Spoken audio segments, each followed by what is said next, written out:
दोस्तों, आज एक बार फिर हमारे साथ हैं करंट अनप्लग्ड के संपादक राजीव रंजन सिंह जी। मैं पहले भी आपको याद दिला चुका हूं कि राजीव जी ने एक खबर ब्रेक की थी। वो खबर ये थी कि अगर सीआरपीएफ, केंद्रीय रिजर्व पुलिस, छात्रों का दमन करने से इनकार न करती तो शायद जेन-ज़ी के आंदोलन को जो इतनी जल्दी बड़ी सफलता मिली धर्मेंद्र प्रधान के इस्तीफे की, वो मिलती सफलता, देर सवेर वही ना कामयाब होते, हम लोग इस बात को मानते हैं। लेकिन उसमें सीआरपीएफ के इनकार करने करने ने एक निर्णायक भूमिका निभाई। ये जो खबर है, वो राजीव जी कहाँ से निकाल के लाए थे? एक पत्रकार अपने स्रोतों को सुरक्षित रखता है और उसको वो अदालत को भी बताने से इनकार कर सकता है। इसलिए मैं उनसे उनके स्रोतों के बारे में कुछ भी नहीं पूछूँ। लेकिन इतना मुझे पता है कि उनके जो सूत्र हैं, वो बहुत गहराई में हैं और वो राष्ट्रीय स्वयंसेवक संघ का जो मुख्यालय है नागपुर है, वहाँ तक फैले हुए हैं। वहाँ से छन-छन के जो खबरें आती हैं, वो राजीव जी अक्सर उनको ब्रेक करते हैं उन खबरों को। अब आप देखिए, राष्ट्रीय स्वयंसेवक संघ की क्या स्थिति है, वो एकदम विरोधाभासों से भरी हुई लग रही है। उनके जो सह सरकार्यवाह हैं अतुल्यमय, वो कह रहे हैं कि ये तो राष्ट्रघाती लोग हैं, राष्ट्रद्रोही लोग हैं जेन-ज़ी वाले। और विद्यार्थी परिषद को वो आड़े हाथों ले रहे हैं कि उसने ऐसा पहले आंदोलन ये क्यों नहीं कर दिया, या ये आंदोलन उसके हस्तक्षेप के बिना हुआ कैसे? क्योंकि विद्यार्थी परिषद तो लगातार इस तरह के आंदोलनों से अनुपस्थित रहती है। एक दूसरे टीजी मोहनदास हैं, जो कि इंटेलेक्चुअल सेल के प्रमुख वगैरह बताए जाते हैं। वो तो उन्होंने तो यहाँ तक कहा कि हम तो कर्फ्यू लगा देते और 3 बार कर्फ्यू लगा देते और 3 बार चेतावनी देते और उसके बाद गोलियां चलानी शुरू कर देते, बोल देते। ये कहा। फिर वो मोहन भागवत जब जैन जी के साथ में संवाद करते हैं, उस संवाद में वो एकदम जैन जी की लल्लो चप्पू करते हुए नजर आते हैं, जैन जी को फुसलाते हुए नजर आते हैं, उनके प्रति सकारात्मक रुख रखते हुए नजर आते हैं। तो राष्ट्रीय स्वयंसेवक संघ स्पष्ट रूप से दुविधा में है। मुझे तो ये दुविधा भयाक्रांत दुविधा भी लगती है, डर डर से भरी हुई दुविधा भी लगती है, जिसमें उन्हें लगता है कि जो बाल शाखाएं और तरुण शाखाएं राष्ट्रीय स्वयंसेवक संघ में लगाई जाती हैं, बाल शाखाएं और तरुण शाखाएं, यानी शाम की जो शाखाएं होती हैं, सायंकालीन जो शाखा है, वो शाखा मुख्य तौर पर बाल शाखा और तरुण युवकों की, नौजवानों की शाखा होती है। सुबह की शाखाएं व्यवसायी लोगों, परिवारी लोगों, इस तरह के स्वयंसेवकों की होती है। ये जो शाखाएं हैं, इन शाखाओं में जो स्वयंसेवक ध्वज प्रणाम करते हैं, नमस्ते सदा वत्सले प्रार्थना गाते हैं और मंडलों में बैठकर रक्त शिराओं में राणा का रह रहे आज हिलोने लेता जैसे गीत गाते हैं, और जिनको मुस्लिम विरोध की घुट्टी उन्हीं शाखाओं में पिलाई जाती है, ये जो जेन-ज़ी हैं, उनके ऊपर इस विचारधारा का और जो एक नागरिक की बजाय एक स्वयंसेवक बनाया जा रहा है, शाखा में गढ़ा जा रहा है, उससे कोई ताल्लुक नहीं है। जेन-ज़ी के लोगों को इससे कोई दिलचस्पी नहीं है कि सावरकर क्या कहते थे, उन्होंने हिंदुत्व वाली किताब में क्या लिखा है। जेन-ज़ी के लोगों को इसमें कोई दिलचस्पी नहीं है कि माधवराव सदाशिवराव गोलवलकर का हिंदुत्व की राजनीति में क्या योगदान है, वो कौन थे, क्या थे। बहुत से लोग तो उनको जानते भी नहीं होंगे, बहुत से बच्चे तो वो जानते भी नहीं होंगे। केशवराव बलिराम हेडगेवार ने क्या थे, कुछ नहीं उनको पता, वो जानना भी नहीं चाहते उसके बारे में, क्योंकि उनकी समस्याएं दूसरी हैं, उनका मानसिक क्षितिज दूसरा है। वो हिंदू मुसलमान के चक्कर में भी नहीं पड़ने वाले हैं, वो जेंडर डिवाइड के चक्कर में भी नहीं पड़ने वाले हैं। वो सब बिल्कुल अलग ही किस्म की दुनिया है, एक ऐसी दुनिया है, इससे राष्ट्रीय स्वयंसेवक संघ पूरी तरह अपरिचित है। उन लोगों का जो बिहेवियर पैटर्न है, व्यवहार शैली है संघ के नेताओं वगैरह की, वो एकदम भौचक्के हैं कि ये सब क्या है। हम तो नौजवानों और बाल शाखाएं और तरुण शाखाएं लगाते लगाते 100 साल गुजर गए। 100 साल में ये एक जेन-ज़ी बन गया, इसके बारे में उन्हें कोई इम्कान ही नहीं था। इसलिए ये आपको एक दूसरे को काटते हुए बिहेवियर पैटर्न नजर आते हैं। मैं चाहता हूं कि आप जो अंदर से आपको खबरें मिली हैं कि वहां पर क्या चल रहा है, उसको जरा आप नई परख के दर्शकों को बताएं, राजीव जी। सर, बहुत बढ़िया भूमिका आपने बांधी है। देखिए, ये 2-3 चीजें अभी हाल फिलहाल में स्पष्ट हुई है। एक तो ये स्पष्ट हुआ है कि जब मोदी और अमित शाह के ऊपर में गाज गिरी है तो ढाल के रूप में मोहन जी भागवत जो है वो सामने आए कि जेनजी के साथ में Amit Shah one on one अपना स्थापित नहीं करना चाह रहे हैं। कौन करना चाह रहे हैं? मोहन जी भागवत करना चाह रहे हैं। दूसरा, इससे यह भी स्पष्ट हुआ है कि जो भी एजुकेशनल पॉलिसीज निकल रही थी, इसका सबसे बड़ा जो लाभार्थी था वो राष्ट्रीय स्वयंसेवक संघ और उससे जुड़े हुए लोग थे। इसीलिए मोहन जी बोल रहा हूं, वो पॉलिसी निकल नहीं रही थी, राष्ट्रीय स्वयंसेवक संघ ही पूरा शिक्षा का जगत संचालित कर रहा है, कर रहा था और कर रहा है। एग्जैक्टली। तो जो लाभार्थी सबसे बड़ा है वो राष्ट्रीय स्वयंसेवक संघ है। इसीलिए बचाव में भी राष्ट्रीय स्वयंसेवक संघ जो है वो टूट पड़ा है और इस तरीके से बिफरे बिफरे से स्टेटमेंट्स जो हैं आपको अलग अलग लीडर्स के दिख रहे हैं। भले मोहन जी भागवत जो है वो कनेक्ट करने की कोशिश कर रहे हैं। अब देखिए, मैं थोड़ा सा आपको इतिहास में लेके जाना चाहूंगा, क्योंकि यदि आपको आरएसएस की शैली समझनी है और क्या स्ट्रैटेजी बनना है ये समझना है, तो हमको इतिहास के पन्ने पलटने की आवश्यकता है। जब इनके हाथ में सत्ता नहीं थी, आज तो इनके पास में सत्ता है, धन बल इंटेलिजेंस सोर्सेस सब कुछ है, पर जब इनके पास में कुछ भी नहीं था तब ये कैसे ऑपरेट करते थे? देखिए, एक चीज ये भी है कि मोहन जी भागवत की शैली और बाला साहब देवरस की शैली जो है ये बहुत अलग रही है। जो पॉलिटिक्स में आरएसएस को लाने का जो मेन जाता है श्रेय, वो आरएसएस सरसंघचालकों में बाला साहब देवरस जी को जाता है। और बाला साहब देवरस बहुत ही अंडर द रेडार काम करते थे, मोहन भागवत उतने ही लाइमलाइट में आके काम कर रहे हैं। इस पर बाद में बात करूंगा, पर क्या इतिहास में रहा है ये हमको थोड़ा नजर डालने की जरूरत है। देखिए, जब राजीव गांधी प्रधानमंत्री बने थे तो इंदिरा गांधी के निधन के बाद में आरएसएस ने समर्थन किया था, इसीलिए सब निपट गए थे। भारतीय जनता पार्टी भी 2 सीट पे आके टिक गई थी। और ये आप समझिए कि वीपी सिंह जो बहुत ही क्लोज व्यक्ति थे राजीव गांधी के, इनके मन में ये महत्वाकांक्षा के बीज किसने डाले कि आप बहुत ईमानदार हैं, आपके सरीखे व्यक्ति को प्रधानमंत्री होना चाहिए। और बीज क्या डाले, उनको तो प्रधानमंत्री बना डाला इन्होंने 1989 में भाजपा के समर्थन से। ऐसे इनके घर के अंदर, इनके बचपन के दोस्तों के अंदर अरुण नेहरू, अरुण सिंह, इनके मतलब अकबर अहमद डंपी, आरिफ मोहम्मद खान, सलीम शेरवानी, एक से एक नेता जो उस टाइम में थे यूपी के जो थे, जो क्लोज थे, वो सारे के सारे लोग अलग एक एक करके या तो शाहबानो या बफोज या कोई दूसरे मुद्दे को लेके हुए। मेनका गांधी जो 1982 में संजय विचार मंच शुरू किया, अकबर अहमद डंपी जुड़े, मेनका गांधी के दिमाग में किसने ये बात डाली कि भाई आप असली धरोहर कांग्रेस की तो आपने संजोना है, आप जो हैं आप ही असली वारिस हैं। तो जब सत्ता में ये नहीं थे तब इन्होंने सत्ता में जो केंद्र में था उसके इर्द गिर्द के लोगों को पकड़ा और उनके अंदर में महत्वाकांक्षा के बीज बोए।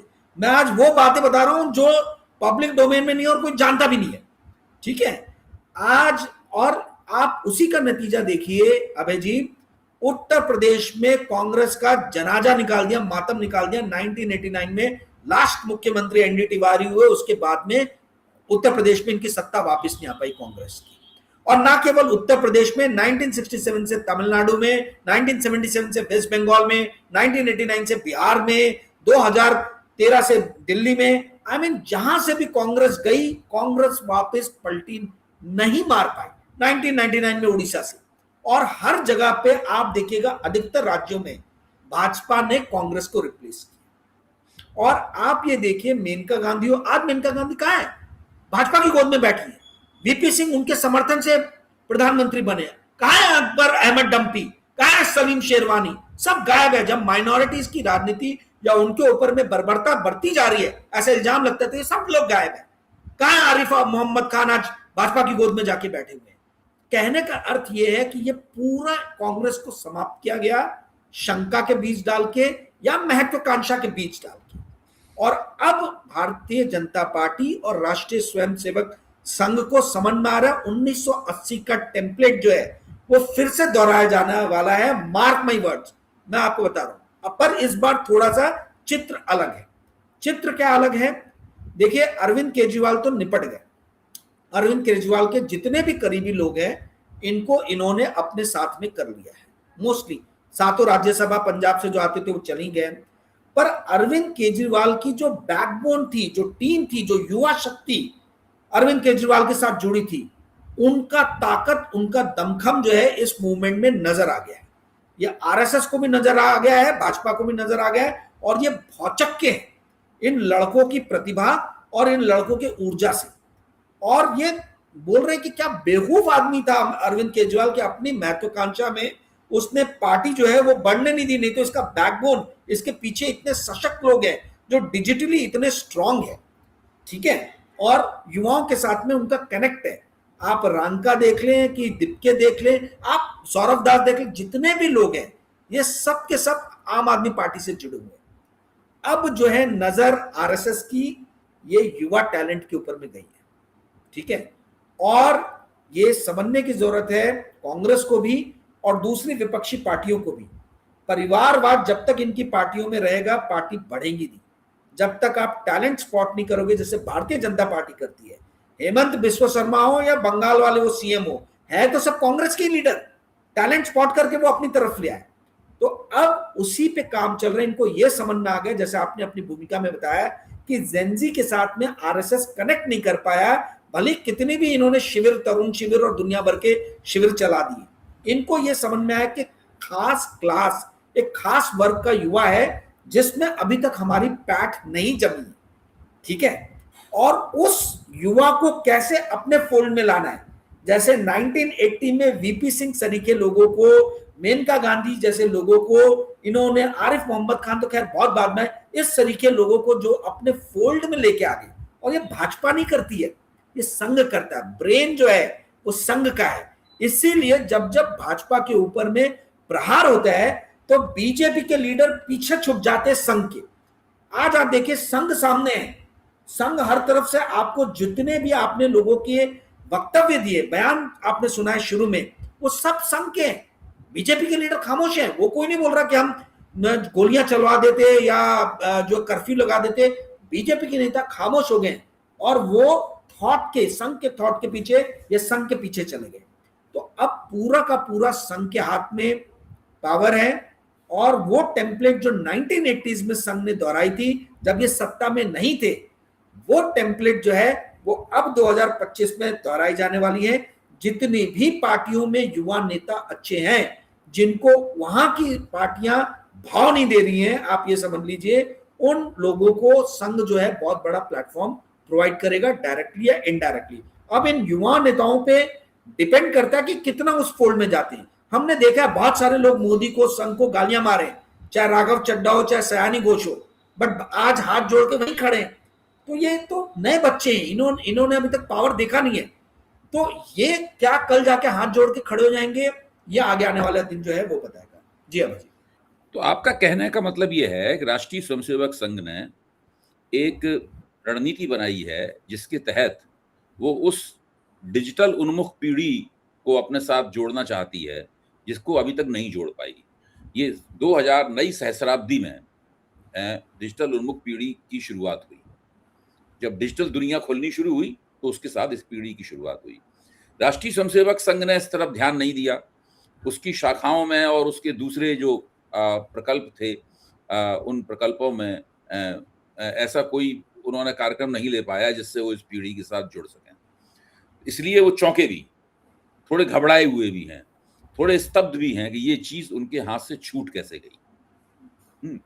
तो इसलिए अब वो उसकी भरपाई करने के लिए उनकी पहली नजर, उन जो जाल फेंकने वाले हैं उसका पहला जाल में चाहते हैं पहले तो जो आम आदमी पार्टी से निकले हुए प्रतिभाशाली और डिजिटल दुनिया में पारंगत लोग हैं, वो उनमें से कुछ लोग उनके जाल में फंस जाएं।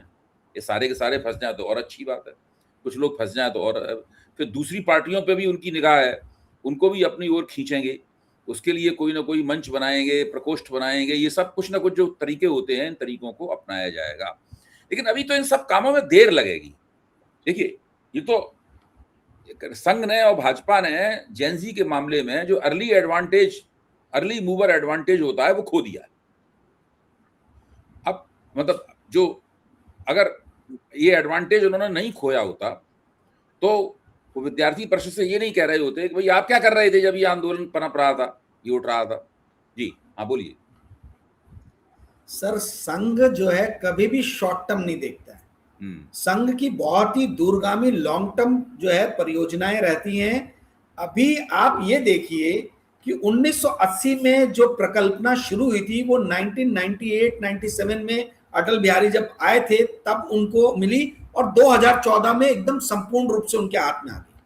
संघ जो है आज तो इनके पास में पावर है, सत्ता है, एसआईआर है, जो परिसीमन है, तमाम तरीके की मीडिया है। ये सत्ता तो उनके पास 12.5 साल से है।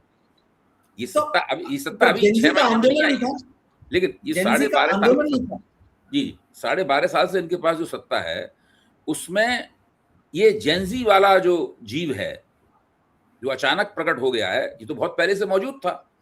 संघ उसकी शिनाख्त नहीं करता था। एक मिनट पूरी बात कह दूं, संघ उसकी शिनाख्त नहीं करता था। जब श्रीलंका में जेंजी ने अपना राजनीतिक हस्तक्षेप किया जो काफी उग्र किस्म का था, नेपाल में राजनीतिक हस्तक्षेप हुआ जो उग्र किस्म का था, बांग्लादेश में एक हद तक उसका हस्तक्षेप हुआ जो काफी उग्र किस्म का हस्तक्षेप था, तब भी ये लोग नहीं चेते और ये लोग कहते रहे कि नहीं भारत में जो जेंजी है वो संस्कारी किस्म का जेंजी है। इस प्रकार के लोगों ने वक्तव्य दिए। अब उनकी समझ में आ गया कि ये संस्कारी उनकी दिमागी कल्पना है जिसका जेंजी की जो हकीकत से कोई ताल्लुक नहीं है। इसलिए उन्होंने ये पूरा नाटक हुआ, 2000 स्वयंसेवकों को वहां बैठाया गया, वो कदम कदम पे ताली बजाते थे। बिल्कुल ऐसा लग रहा था ऐसे कि वो भागवत जी के शिष्य हों, भागवत जी उनके गुरु हों। हैं भी भागवत जी उनके गुरु। तो उसी तरीके से वो तो इस प्रकार का कार्यक्रम था। जो व्यक्ति सवाल पूछ रहा था वो भी इन्हीं का बंदा था। उसको जेंजी के रिप्रेजेंटेटिव के तौर पर रोज मीडिया मंचों में बैठाया जाता है, जबकि उसका जेंजी वगैरह से कोई उस तरह से कोई ताल्लुक नहीं है उसका। दरअसल इन लोगों के पास जेंजी के सच्चे नुमाइंदे हैं नहीं। हाँ, जो अभी जिनको नुमाइंदों के रूप में पेश किया जाता है ये फर्जी नुमाइंदे हैं, सच्चे नुमाइंदे नहीं है। कोशिश ये कर रहे हैं आपके कथनानुसार, आपकी बात समझ में आने वाली भी है कि ये संघ और भाजपा के दायरे के बाहर का जेंजी है जो जिज्ञासु है, आंदोलनरत है, रेडिकल है, उग्र है, बहस करता है, सवाल करता है, बात नहीं मानता है, अड़ियल है, संघर्षशील है और जम जाता है एक जगह है, जो उसने जंतर मंतर पर दिखाया भी है। उस जेंजी के साथ में कैसे संवाद किया जाए, कैसे उनको अपनी ओर खींचा जाए, इसलिए तरह तरह की योजनाओं, तरह तरह की तरकीबों का इस्तेमाल हो रहा है। लेकिन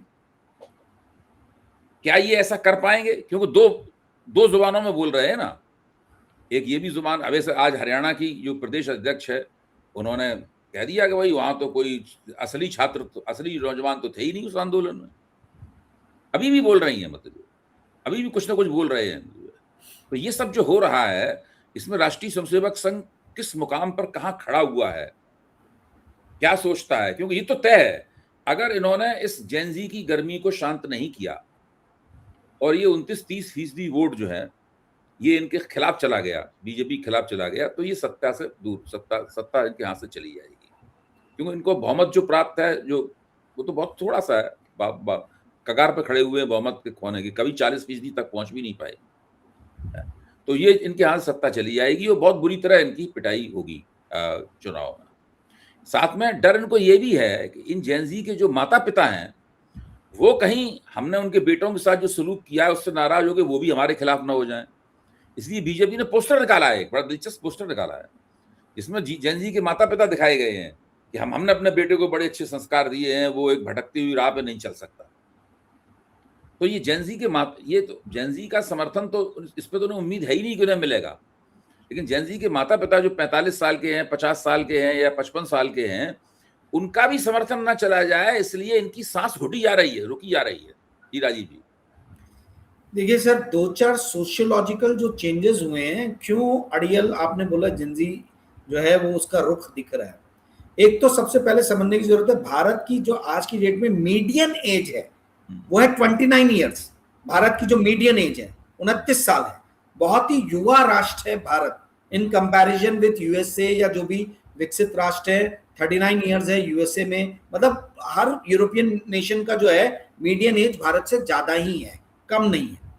अब हुआ ये है, देखिए 2-3 चीजें हुई है। पहला तो ये आरएसएस को समझ में आया है, जो वहां मैं अंदर की जो बात बता रहा हूं उनको ये समझ में आया है कि मोदी गवर्नमेंट कहीं ना कहीं शिथिल हो गई है। पहले क्या होता था कि पेपर 2-4 साल में कोई एक आधी पेपर लीक होता था। अब ये हो गया है कि यदि पेपर लीक ना हो तो वो अपवाद होगा।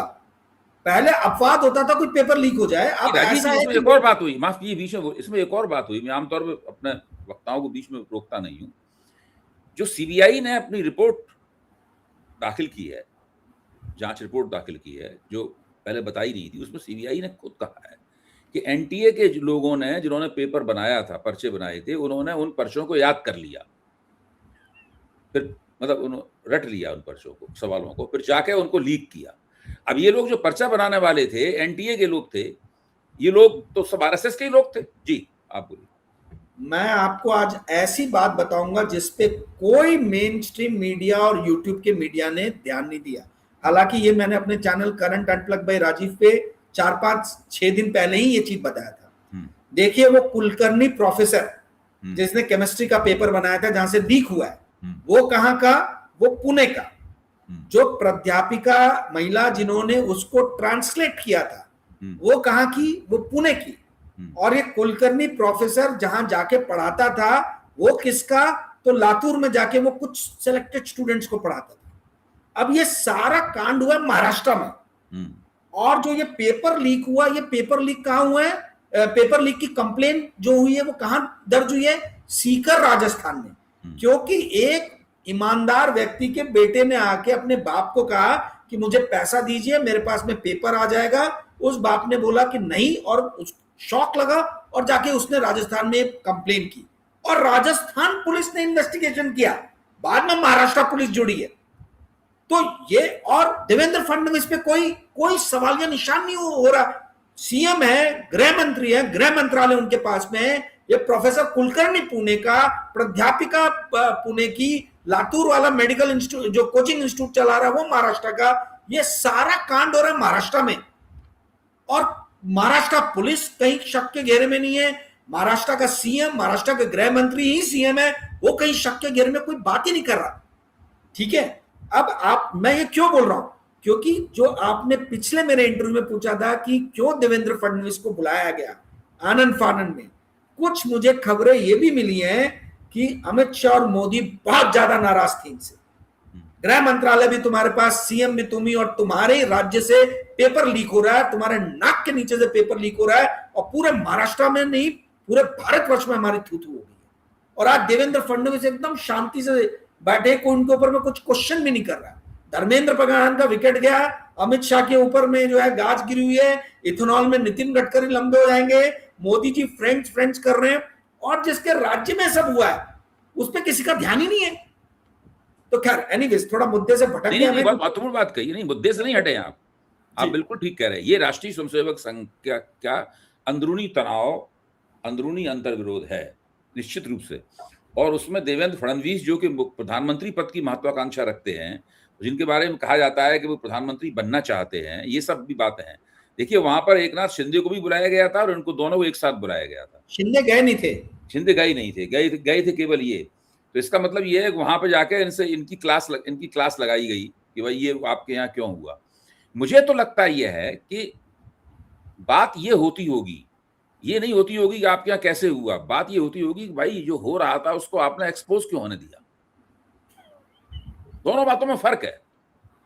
क्योंकि मैं ये नहीं मान सकता कि इतने बड़े पैमाने पर इतनी बड़ी योजना के तहत पेपर लीक हो रहे थे, सब हो रहे थे, उसमें कितना पैसा चल रहा था, इसमें कोई भी सत्ताधारी पक्ष इसके अंदर शामिल ना हो, ये असंभव बात है। इसलिए लातूर वालों का नाम तो पहले भी आया है, 2 साल पहले भी आया है ये। और चूंकि पूरे शिक्षा जगत के ऊपर बीजेपी तो सरकार में है, आरएसएस का कब्जा है, सारे लोग कहीं ना कहीं किसी न किसी रूप में राष्ट्रीय स्वयंसेवक संघ से सीधे या घुमा फिरा के जुड़े हुए हैं, वरना वो सिस्टम के अंदर जा ही नहीं सकते। सिस्टम के अंदर जाने के लिए जरूरी है कि वो इस तरीके से वो जुड़े हुए हों। तो ऐसी हालत में मैं तो ये मानता हूं कि जो शक की सुई है वो बाकायदा ढंग से जो है ना, वो राष्ट्रीय स्वयंसेवक संघ की तरफ घूमी हुई है। और संघ को डर ये है कि एक दिन जेनजी उनके खिलाफ मुड़ जाएगा, क्योंकि जेनजी को भी पता है कि शिक्षा व्यवस्था की जो दुर्गति है, इस दुर्गति करने के पीछे राष्ट्रीय स्वयंसेवक संघ मुख्य अपराधी है। इसलिए जंतर मंतर का जो आंदोलन था वो मोदी और शाह के खिलाफ, मोदी, शाह और धर्मेंद्र प्रधान के खिलाफ तो था ही, वह घोषित रूप से मोहन भागवत के भी खिलाफ था। जी नहीं, आप एकदम सही बोल रहे हो सर। देखिए, ये नई परख पे हम लोग बहुत सारी चीजें ब्रेक करते हैं, पता नहीं, मतलब ध्यान से अगर कोई सुनेगा तो उसको बहुत कुछ आरएसएस, बीजेपी, इनकी स्ट्रैटेजी समझ में आएगी। और आज आपने बहुत ही बढ़िया दिन जो है टॉपिक भी निकाला है, 9 अगस्त है, अगस्त क्रांति, एक करो या मरो की स्थिति वाली, जो महात्मा गांधी जी फाउंडिंग फादर ने कहा था। मैं ये कहता हूं कि कांग्रेस के लिए ये करो और मरो की स्थिति है। और आप जो बोल रहे हैं, देखिए क्या है, ये तो पब्लिक डोमेन में हम लोग बात कर रहे हैं, सभी को ये पता चल रहा है। कांग्रेस के बड़े बड़े लीडरों से स्टेट के अंदर में मैंने ये देवेंद्र फडणवीस का जो एंगल है इस पे बात किया, बट किसी ने भी इसके अंदर में कोई बहुत ज्यादा दिलचस्पी दिखाई नहीं। ठीक है, क्यों नहीं दिखाई आई डोंट नो, पर कहने का अर्थ ये है कि ये बहुत बड़ा, आप कह लीजिए कि अंदरूनी संघर्ष जो है वो सामने आया और इनके हाथ से बाहर निकल गया। बहुत सारे लोग बोल रहे कि इन्होंने ये आंदोलन खड़ा किया, अगर इन्होंने भी आंदोलन खड़ा किया है तो इनके हाथ से बाहर निकल गया ये आंदोलन, और इसकी इन्होंने कभी भी परिकल्पना की नहीं थी, इनको कल्पना ही नहीं थी कि ये हो सकता है। कारण ये है, देखिए, और जो मोहन जी भागवत अभी आ रहे हैं या आरएसएस के दूसरे लोगों के आप जो वक्तव्य सुन रहे हैं, वो उसी क्रोध का परिचायक है। क्योंकि आप व्यापम घोटाला देख लीजिए, अब वो व्यापम घोटाले में जो व्यक्ति का नाम था या जो कहा जाता मास्टरमाइंड था, आज वो व्यक्ति कहां बैठा हुआ है। मैं आपको एक छोटी सी जानकारी दे रहा हूं जो नहीं मालूम है किसी को, अगेन एक और खुलासा कर रहा हूं। जो जैसे ये जनजी का आंदोलन हुआ, 2 लोगों के नाम बहुत तेजी से उभरे कि ये मोदी के जो है ये विकल्प हो सकते हैं। उसमें एक नितिन गडकरी, सब जानते हैं, और उनके ऊपर में इथेनॉल E20 का जो है वो पूरी तरीके से मसला चल पड़ा। मैं ये नहीं बोल रहा कि नितिन गडकरी साफ और निष्पक्ष है, मैं पहले भी इसमें भी कई बार क्रिटिसाइज कर चुका हूं आपके प्लेटफॉर्म पे, परंतु ये ऑयल मिनिस्ट्री के अधीन था। नितिन गडकरी के ऊपर में पूरी गाज गिर रही है, इनकी विकेट कब गिरेगी मालूम नहीं, क्योंकि आरएसएस ने भी अपना किनारा कर लिया है। गडकरी जी जो है अब अकेले अपनी लड़ाई लड़ने के लिए तैयार है। परंतु दूसरा बड़ा लीडर जिसके ऊपर में कोई मीडिया का ध्यान नहीं गया, वो लीडर है शिवराज सिंह चौहान, जिसके खिलाफ इंक्वायरी चुपचाप मध्य प्रदेश में चालू हो गई है, आप लोग को जानकारी नहीं होगी। बिट्ठन मार्केट, जो कहना चाहिए कि अर्जुन सिंह जो कांग्रेस के कदावर लीडर थे, उनकी मां के नाम पे, शायद वाइफ के नाम पे, मां की नाम पे शायद वो मार्केट रखा गया। उस बिट्ठन मार्केट में शिवराज सिंह चौहान के बेटे को बहुत बड़ा भूखंड जो है वो आवंटित कर दिया जाता है। कब? जब शिवराज सिंह चौहान सीएम थे, उनको सीएम हटे हुए कितना दिन हो गया। और उस मामले का खोज, नकली पनीर अभी नागपुर में और बैतूल में, नागपुर के पास में, वहां मिली है, और उसके तार जोड़े जा रहे हैं शिवराज सिंह चौहान के बेटे ने जो फैक्ट्री चालू की है उससे। ठीक है, अभी तक कुछ प्रूव नहीं हुआ है, पर सांकेतिक रूप में एक्शन चालू हो गया। कहने का अर्थ यह है अभय जी की अंदरूनी लड़ाई जम के चल रही है, जो ऊपर सतह पे नहीं दिख रही है। ये छोटी छोटी चीजों से हमको समझ में आ रहा है, और इसका कारण भी है। मैं एक तरफ आपका सर ध्यान आकर्षित करना चाहता हूं, बहुत जरूरी है। विश्व भर में जितने भी राष्ट्र हैं जहां पे दक्षिणपंथी ताकतें प्रभाव में थी, 2008 के ग्रेट फाइनेंशियल क्राइसिस आने के बाद में 12-13 आप देख लीजिए, वो सारे राष्ट्रों में दक्षिणपंथी ताकतों के बीच में आपस में जबरदस्त लड़ाई चालू हुई है। भारत का तो हम नमूना अपन बता ही रहे, पर आप ये देखिए कि पोलैंड के अंदर में लॉ एंड जस्टिस पार्टी, जो एकमेव दक्षिणपंथी ताकत जो है यूरोपियन यूनियन के अंडर में, उसमें 2 फाड़ हो गए। फ्रांस में मरिया लीपेन जो है, उनके ऊपर कोर्ट में केस लग गया था और उनकी पार्टी से एक अलग निकल गया। यूनाइटेड किंगडम में नाइजल फराज जो है, उनकी पार्टी में 2 फाड़ हो गए हैं। रिफॉर्म ब्रिटेन करके रॉबर्ट लोई ने खोल दी अपनी अलग पार्टी। मैं सब बातें क्यों बता रहा हूं? मैं कोई जनरल नॉलेज नहीं बढ़ाना चाह रहा हूं, मैं ये बातें इसलिए बता रहा हूं कि विश्व भर में जैसे 2011, 12, 13 में एक समय बना था कि दक्षिणपंथी पार्टियां उभार पे आई थी और लिबरल पार्टियां हाशिए पे चली गई थी। भारत में भी यही हुआ था, कांग्रेस धीरे धीरे हाशिए पे जा रहा था और बीजेपी का ग्राफ बढ़ रहा था। अब एकदम रिवर्स हो रहा है, और विश्व का जो ये चेंज हो रहा है वो कहीं ना कहीं भारत पे भी हमको रिफ्लेक्ट होता हुआ नजर आ रहा है। और मुझे दिख रहा है कि भारत की जो दक्षिणपंथी पार्टी है, जो घोर पूंजीवाद में विश्वास करती है और धार्मिक उन्माद में विश्वास करती है, ये आपस में लड़ रहे। लड़ने का कारण ये है कि विश्व भर में जितने भी दक्षिणपंथी पार्टियां हैं, इनके लीडर्स बहुत लड़ाकू स्वभाव के हैं, और जब ये सत्ता में आते हैं, जब लड़ने के लिए कोई नहीं बचता, तो ये आपस में एक दूसरे से लड़ना चालू कर देते हैं। जैसे ही लीडर का करिश्मा खत्म होता है, जो मेन लीडर है, तो जो उसके नीचे के जो अंडरलिंग्स है, नंबर 2, नंबर 3, नंबर 4, ये आपस में सत्ता प्राप्त करने के लिए लड़ाई आरंभ कर देते हैं। और ये विश्व भर में हो रहा है, भारत में भी उसका नजारा हो रहा है। नरेंद्र मोदी वृद्ध हो रहे हैं, और जितने नीचे number 2, number 3, number 4, number 5, whatever जितने भी नंबर्स हैं, ये सारे के सारे आपस में एक दूसरे को निपटाने में लगे हुए हैं, एक दूसरे को निपटाने में लगे हुए हैं, एक दूसरे को निपटाने में लगे हुए हैं। और वो हमको दिख रहा है अलग अलग जगहों पे, जिस तरीके से पुलिस केस हो रहे हैं। पहले मोहन यादव के ऊपर में वहां तमाम तरीके की मीडिया में खबरें आई। हमें शिवराज सिंह चौहान पे आरोप लग रहा है कि वो मोहन यादव के खिलाफ जो जमीन वाला मामला है, वो इन्हीं को उचकाया हुआ है। हाँ, तो अब उनके बेटे पे केस हो गया, अब व्यापम खुलेगा धीरे धीरे। अभी कहने का अर्थ ये है कि देखिए, जब इनके पास में लड़ने के लिए कोई बचता नहीं है, तो ये आपस में लड़ना शुरू कर देते हैं।